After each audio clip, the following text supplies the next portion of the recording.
Mapagpalang araw mga kalingap, palagi po natin suportahan ang ama ng kalingap na si Val Santos Matubang at Kalingap Rab para mas marami pa silang matulungan na mga kababayan nating mahihirap.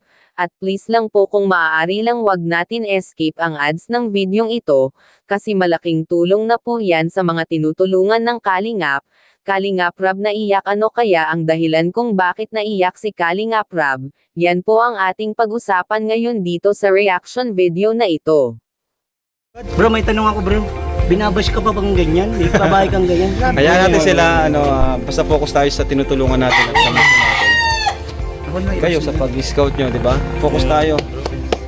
Hanggat may mga sumusuporta, nanonood sa atin, tuloy lang tayo. Ibubul ka agad. Di ba, Insan? Insan dan, di ba? Yun. Kasi mga bash. Insan. Ilang weeks na bro? Ala, oo nga, no? Natanong mo yan, wala. Iba talaga. Grabe sila, Super JR, ang bilis. Tara, pakita natin. Grabe oh. Wow. Hindi, maganda talaga. Ang bilis na masyado. Parang 2 weeks pa lang yata ang naano ko Pakita mo, Pong. Grabe pala mga kalingap ang ginawa kay Kalingap Rab. Masyadong naapektuhan po, kahit na alam naman po natin kung ano ang ginagawa ni Rab para sa mga taong mahihirap. Masakit lang po talaga isipin na lahat ginagawa mo tapos yan ang igaganti sa'yo ng mga tao, hindi man po lahat.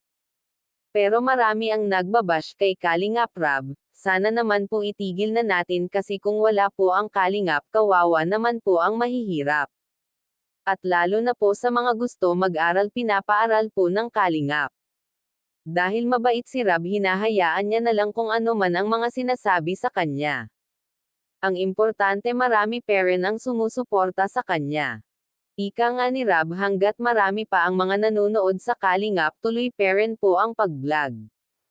Kasi kawawa po talaga ang mga nangangailangan ng tulong. Kung susuko siya agad, kaya ayaw po talaga ni Kalingap Rab na magpaapekto sa mga taong gusto siya sirain. Ang mahalaga marami pa sa kanya ang naniniwala, masaya na siya. Nagulat nga ang mga team Kalingap kung bakit nagagawa pa na i-bash si Kalingap Rab na samantala po marami na ang ginawa ni Kuya Rab para tumulong.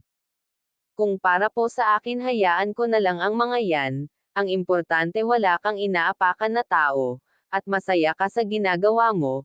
Kahit nga po walang sponsor sa pabahay sa Tres Myriad at kay Inkit ay tuloy pa rin po si Rab hanggang sa matapos ito, at anyobrang malaki pa. Mga ka-viewers, hanggang dito lang po muna ang ating reaction video na ito. Maraming salamat po sa patuloy ninyong pagsuporta sa amin.